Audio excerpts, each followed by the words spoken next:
At the beginning of every sacred story is a silence and unrecorded moment, when the world was still unfinished and humanity did not yet know how to listen to the unseen, across continents, across deserts and forests, across languages that never touched. Different peoples describe the same silence and the same question rising from it. Asterisk, how does the divine speak to human beings? Asterisk, in Yoruba cosmology and in Islam, the answer arrives not as an abstract idea, but as a life one chosen, burdened, and transformed into a custodian of sacred knowledge. Orunmila and Muhammad stand far apart in history and culture, yet they occupy a strikingly similar role in the human imagination, witnesses to divine truth, and trusted to remember, preserve, and transmit what lies beyond ordinary sight. In Yoruba thought, the universe did not begin as a finished place. Existence emerged in layers *1 and *I*, the spiritual realm and the physical world interwoven but distinct. Before humans learned how to live, how to choose, how to endure suffering with meaning, Orunmila already knew. He is called *Pipan*, the witness of destiny, the one who stood present when destinies were chosen before birth. Unlike warrior deities or kings of thunder, Orunmila is not defined by force. His power lies in memory, wisdom, and interpretation. He descended from the spiritual realm not to rule humanity, but to teach it how to consult destiny, how to interpret signs, and how to live in alignment with the unseen order of things. The descent of Orunmila is not described as conquest or spectacle. It is quiet, deliberate, almost heavy with responsibility.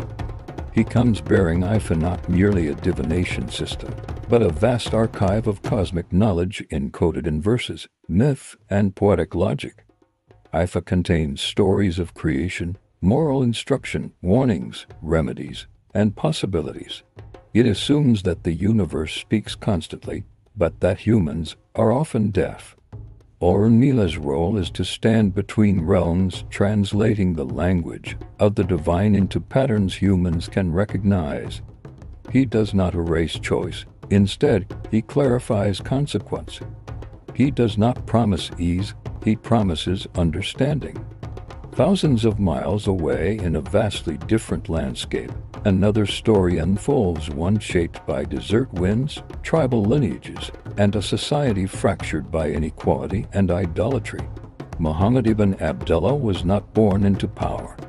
He was an orphan, a merchant, a man known more for trustworthiness than authority. Like Orunmila, his life before divine calling was marked by observation and inwardness. He retreated to caves not to escape the world, but to make sense of it. And it is in that solitude on Mount Hira that sacred silence breaks again. The first revelation of the Quran does not arrive gently. It comes as a command read delivered to a man who insists he cannot. This moment captures a profound truth shared across many sacred traditions. Divine knowledge does not always seek the prepared scholar, it seeks the willing vessel. Muhammad does not claim authorship of the message that follows. He insists repeatedly that the words are not his own. He becomes a messenger, not a creator of doctrine. In this insistence lies his role as custodian. Like Orunmila, he is not the source of divine truth, he is its carrier. Islam presents Allah as singular, absolute, beyond division or partnership. Yoruba cosmology presents a more plural divine order, with Olodumare as the supreme source and the Orisha as expressions of cosmic function. The theologies diverge sharply, yet the function of the custodian remains remarkably consistent. Both Orunmila and Muhammad serve as bridges between transcendence and human life. Both carry knowledge that is believed to pre-exist humanity. Both face resistance not only from external skeptics, but from the weight of what they are tasked to preserve. Muhammad's revelations unfold over years, responding to social injustice, spiritual confusion, warfare, mercy, law, and compassion. The Quran becomes not only a sacred text but a moral architecture for an emerging community. His role expands from messenger to lawgiver, judge, and leader. Yet he remains defined by submission to the divine will. He does not claim divinity. In fact, the Quran emphasizes his humanity. This humility mirrors Orunmila's portrayal not as an all-powerful ruler, but as a wise elder who consults, advises, and interprets rather than commands. In both traditions, sacred knowledge is not static. Ifa verses are consulted anew with every divination, revealing different meanings depending on circumstance. The Quran, though fixed in text, unfolds endlessly through interpretation, recitation, and application across cultures and centuries. Custodianship, then, is not mere preservation. It is stewardship across time. Orunmila teaches that destiny can be understood and negotiated through wisdom and sacrifice. Muhammad teaches that life finds meaning through surrender to divine guidance and ethical responsibility.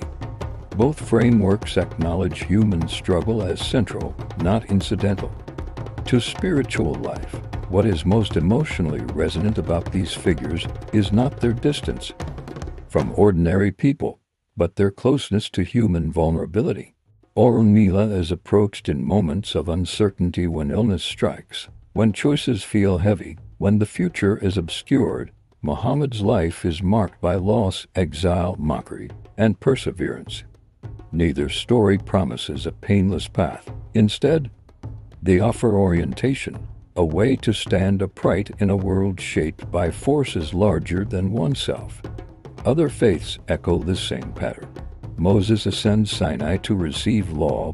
Buddha awakens under the Bodhi tree to reveal a path beyond suffering. Jesus speaks in parables as a mediator of divine love. Zoroaster receives revelation from Ahura Mazda. Confucius preserves ancient wisdom to restore moral order. Across cultures, humanity repeatedly imagines the divine not as distant silence, but as knowledge entrusted to a human life. The custodian becomes a mirror in which people see both their limitations and their possibilities. Yet Orunmila and Muhammad remain distinct in their moral universes. Orunmila's wisdom embraces complexity, multiplicity, and balance. Islam's revelation emphasizes unity, moral clarity, and submission to a single divine will. One tradition speaks in poetry and divination, the other in recitation and law. To collapse them into sameness would be dishonest, but to ignore their shared human function would be equally shallow. At their core, both stories ask the same haunting question. What does it mean to live in alignment with the unseen? Orunmila answers by teaching humans to consult destiny, to act wisely within the limits of fate. Muhammad answers by calling humanity to submit to a just and merciful God, reshaping society through ethics and worship. Different answers, yes, but born from the same longing to make sense of existence under the gaze of something greater. In a modern world fractured by religious misunderstanding, these stories invite a quieter reflection. They remind us that before doctrines hardened into borders, faith emerged from human encounters with mystery. The custodian stands at that threshold not as an owner of truth, but as its servant. Orunmila listens to the patterns of the cosmos. Muhammad listens to revelation. Both listen so that others may hear, and perhaps that is the deepest emotional thread connecting them. In times when humanity feels lost, overwhelmed, or disconnected from meaning, the idea that wisdom has been entrusted carefully, deliberately to human hands offers comfort. It suggests that the universe is not indifferent, that guidance, however demanding, is possible, that silence, when broken, carries responsibility. In the end, Orunmila and Muhammad do not compete across history. They stand as parallel answers to a shared human the desire to know where we come from, how we should live, and whether our lives matter in the vastness of existence. Through them, two civilizations found language for the sacred. Through them, the divine became something remembered, spoken, and lived.